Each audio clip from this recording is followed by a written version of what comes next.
was a marriage at the time of what was called Phoenix, with a forward fixed target neuron arm.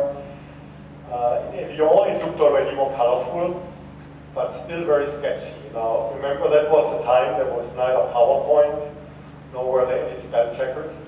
And just to do this drawing, I had to get an artist working for half a day with a rather specialized blotter.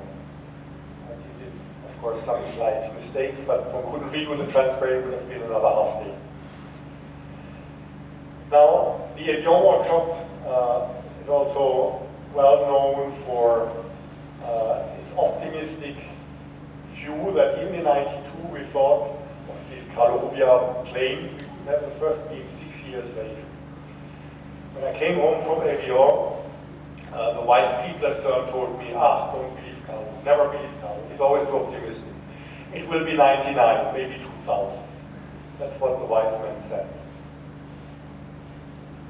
So what did we do the next 18 years, rather than 6 years? We improved the design of Alice by writing a letter of intent, by assembling a larger collaboration, by making a more realistic design,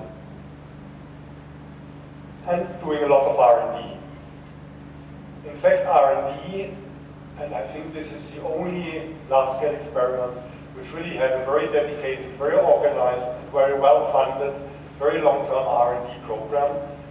It went for over 10 years. It was supported by all the LHC experiments, and in fact that was the only experimental physics we could do. Some were still in ongoing experiments, but the rest, experimental physicists, had to do something. And they went about designing and inventing new detectors. Here I just make you a large list of all the detector developments we did in Alice. You don't have to go through it. And this was done equally by all of the other 4 experiments. And you would have never met the challenge of actually building, running LHC detectors if you would have had not these 10 years. Because this R&D period was extremely successful. Some of them were evolutionary developments. Of course, not everything succeeded. Some things just didn't work out the way we hoped they would. But some of them really brought breakthrough new technologies. And you see there are actually quite many stars. These were really designed detectors which did not exist before, which were specifically designed for the requirements of LHC. Without most we would have not been able to do the experiment.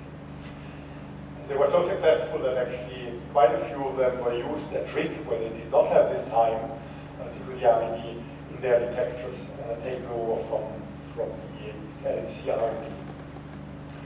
Here you see some of the early prototypes. These were really tabletop detectors. Some of them large tables, some of them really smaller tables. And the other thing we had to do during all this time, and that's again one of the specifics of the LHC, we had to go through many designs, design reviews, technical proposals, technical design documents. And in fact, a good fraction of us spent a good fraction of our time with paper committee work. Again, I want to illustrate that by comparing the UE1 proposal. That's it. The first page was enough not only to contain the institutes, but the actual number of people who are in it. It was submitted in January, it was approved in June, and they could go build a detector. 154 people. That was the paperwork required for lab.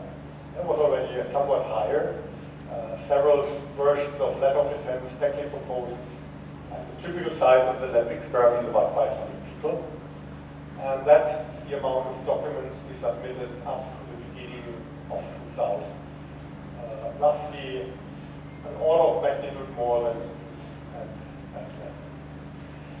Now I say we were really quite stressed by all this paper committee work. It was easier, it had to be written, it had to be reviewed, it had to be adapted. But at the end, it did make for a rather well-structured, well-prepared experiment. And that's why these experiments were essentially up on a running start. So this shows again some of the designs we had. There was a small excursion into what I call a mega Alice, something which would have neither fit into the experimental area nor into our financial budget, so it was quickly abandoned. was our technical proposal design. Actually, nothing much technical about it. You see, we had really massless supports and massless cables, which turned out at the end to be a major headache because all these detectors, which weigh tons, have to be supported and the electronics has to come out. And this was afterwards really a major headache to get that to the detector. And that's how ICE looked like at the beginning of the 2000s. Now, the collaboration had to grow also enormously because it was a rather big experiment, a rather expensive experiment. And at the beginning it actually grew almost linear, and by about 2000 we actually reached the threshold from 2 orders of magnitude of hundreds, thousands of collaborators. We even identified the 1,000th person. That was not a very scientific enterprise. It was a scientist from Japan. And actually, Alice has continued to grow. And the last time I looked, 2016, there was almost 2,000 members from 40 countries, almost 200 institutions. Actually, the number of members is not very well defined, depending on where you look. It's about 1,800, or in the CERN Grey Book, it's almost 3,000. I think this number is correct. So it is a big experiment because it needs big collaboration to be done. Now the next 10 years, essentially from 2000 to 2009, we had to build the detector, we had to install the detector, we had to commission the detector. Now this I will only demonstrate in some pictures. We started off actually removing the L3 experiment because we wanted to reuse the method. It had to be cut in pieces and taken out. It was cleaned in the spring of 2001. All we have to do now is fill this void. And that we did over the next 10 years by detectors large, here TPC, already human, by detectors small. Some of them I find actually also beautiful. That's the inside of our TPC. All of them, however, very complicated, complex, and intricate, delicate to build and to install. Now, these 10 years didn't go without hiccups, obviously. In fact, it was rather a hurdle race and a marathon. But it worked altogether because we were responsible each for a certain part of the equipment. And the parts which came from India were this photomultiplicity detector, you see here, Tapalu, we will talk later, which is a continuation of this detector which the SPS discovered the flow of photons. But India went up to the front of the state-of-the-art level by now building also complex mirror chambers. Actually, these big chambers were so big and so delicate that one of the biggest institutes in France, CEA, they didn't dare to build them. They said, they can't be done. Let it be done by the Indians, and they did it. And we even went on an adventurous but ultimately successful design of an electronic chip which was actually built here. It was partially redesigned, but it was built here in Chandigarh. I think one of the most complex electronics chips ever built at the time within India. Now, behind of all this, over 32 years, of course, the soul and the catalyst and the inspiration, our who made it possible, who educated the next generation and looked for the political cover and the funding over these 30 years. Now, just to give another example of what collaboration really entails, I took another, actually rather dull piece, something called a muon absorber, which is really just a piece of passive material which has to shield the detectors from the radiation coming from the beam. It's a dull piece, but it's highly engineered because it has to have certain quantities. It has to be very efficient as a shielding, and it has to be also not too expensive. So a big design and construction effort went into this rather dull but very big piece, about 100 tons. And this is where collaboration comes to fore. The steel came from Finland, the tungsten was made in China, the aluminium came from Armenia, the support and the polyethylene came from Italy, the lead came from England, graphite and steel came from India. Actually, this was a rather special graphite, high-density graphite, which was made high-density for nuclear reactors research. And concrete we took from France because it's close by. The design was done by CERN, but actually it was optimized by our colleagues from Sarov, which is one of the weapons lab in Russia. So this is a practical example of collaboration because we didn't do that just for the fun of it. We did it because we had local physicists who said, I know a place where we can get good quality, high quality for a good price. And so that's how the whole experiment was actually built. Now it didn't work out all smooth and without hiccups. And just to show you a few very different kind. In 2007, the landslide closed the Mont Blanc tunnel, and it happened, unfortunately, 2 days before we had a very heavy, very big, very wide transport going through. This transport couldn't take any other road, it was just too big. So we had to wait several weeks, and of course were delayed, till the tunnel was open. People, of course, could drive around, we couldn't. Now, very different landslide, which, however, is very actual again, happened in the Ukraine in 2004-2005, the Orange Revolution. And at that time, actually for over 10 years, we were building very specific so-called microcables in Kharkiv, the city which is now under bombardment. And of course, during this very politically unstable time, every time the government changed, this was a military institute which did actually these specialized cables, had to get another new export commission. We had to go through the government, export it, and the government and the science minister changed about every 3 to 6 months for 3 years. So you can imagine we spent about a good fraction of our time actually with the new minister to tell him what it's about, why this plan is confusing. But we succeeded. We had the worst of all things which can happen, and that is a fire in a clean room of a silicon fabric. Because you can imagine if there's a fire in a clean room, it's not very clean anymore. Actually, we have to throw everything away. And so again, that was stopping us for many, many months.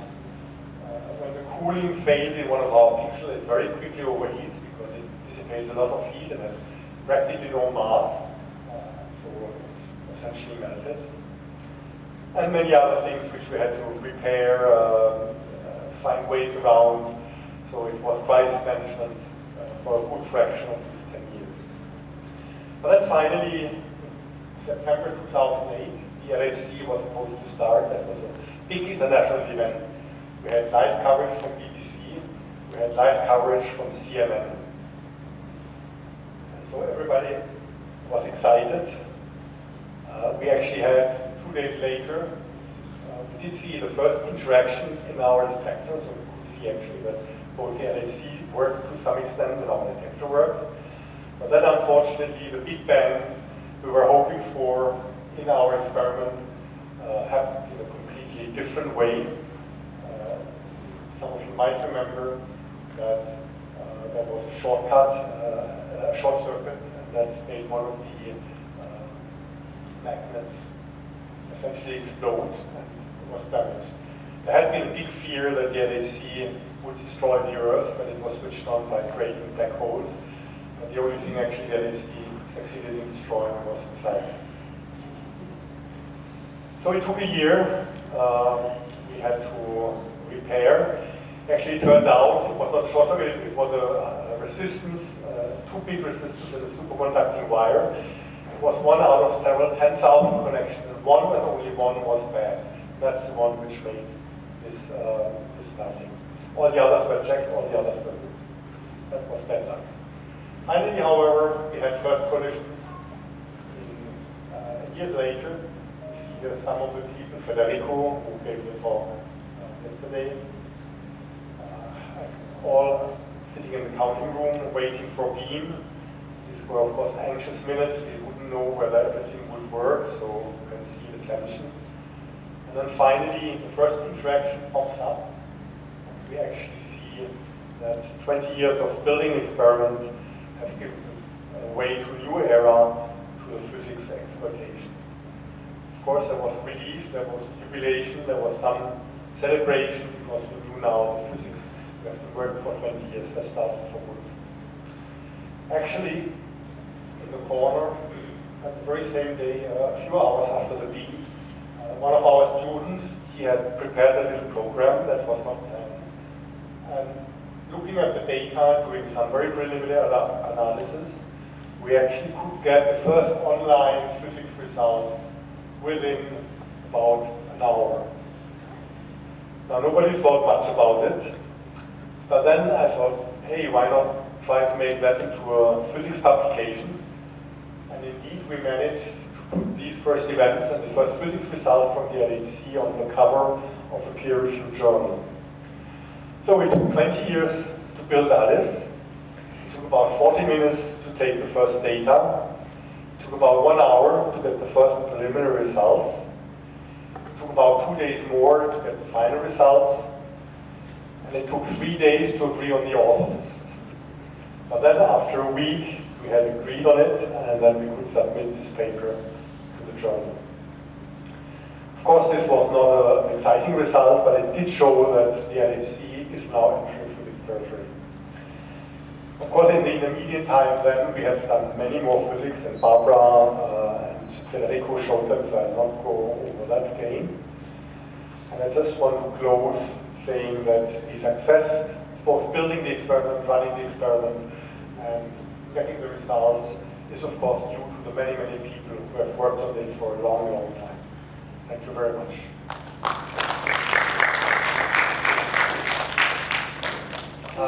Thank you very much for finishing in time, and really a journey, very exciting journey.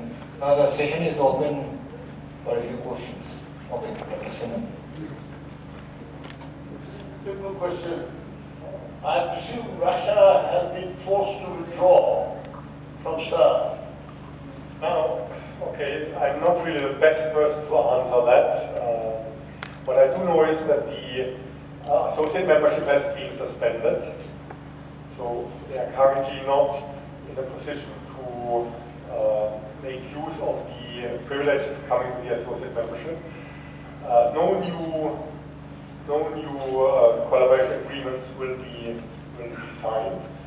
And what happens to the current collaboration agreements, I think, is still under discussion. But it is being. You see, I just got a message 2-3 days ago from Luciano Musa that he was about to come. So there is an emergency meeting of some sort to sort out about financial participation into Russia. It's clear that we will not have any new deliveries from Russia. So the current collaboration has been suspended. The people from Russia who were at CERN were allowed to stay. So they were not sent home. But new people coming will be, I think, difficult or impossible for the time being. That's what I referred to at the beginning when I said the politics, where CERN really kept an open collaboration, an open line of communication with Russia during the time of the Cold War. With Russia, all the time there was after the trust has been built within Western Europe, it was extended to Eastern Europe. This is becoming difficult under the current circumstances. Also, of course, given by we have to follow the wishes of our member states. So one thing I want to it is a very high cost intensive and collaborative project or international project.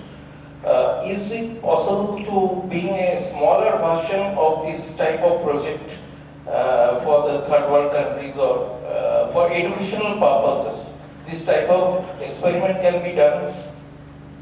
No, so that yes, and I did give actually a talk in Pakistan some 10 years ago about exactly that point, how to involve countries where the education system is not necessarily at the same broad level as in some of the Western countries.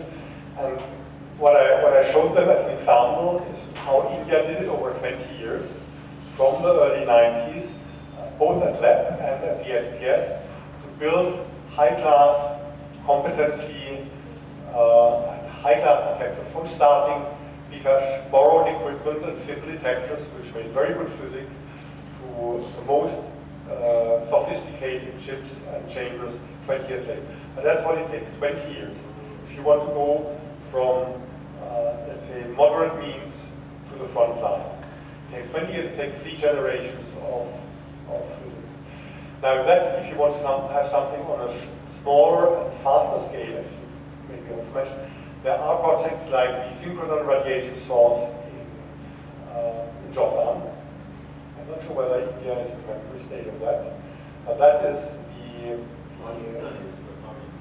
so India, that is specifically meant also to allow applied physics with very good physics, also state-of-the-art physics, but applied physics, not on the big scale as we do here, to allow that for the local region, local being also rather wide.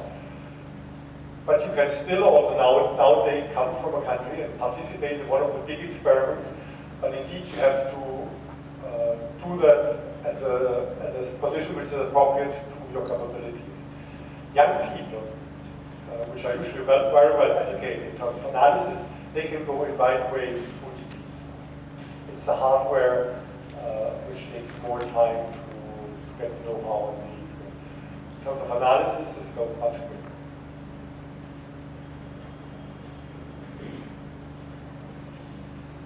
If there is no other question, then let me thank the speaker for an excellent talk and bringing out the history of a very exciting journey.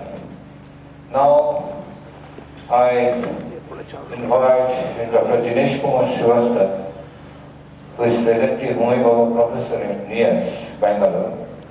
But we in this campus claiming to be belonging to us.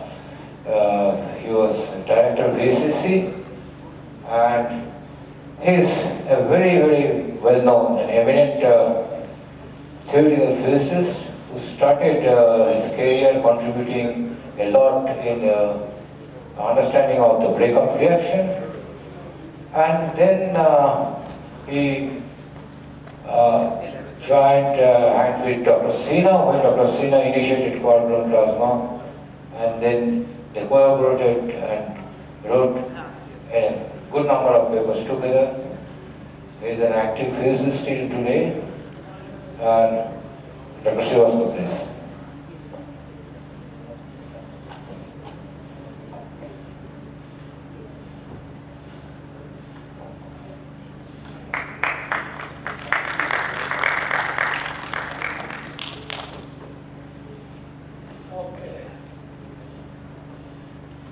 So, Yogan, that was a wonderful talk. I was convinced. And Dr. Sinha's question about Russia reminds me, or in fact it is very relevant because international collaboration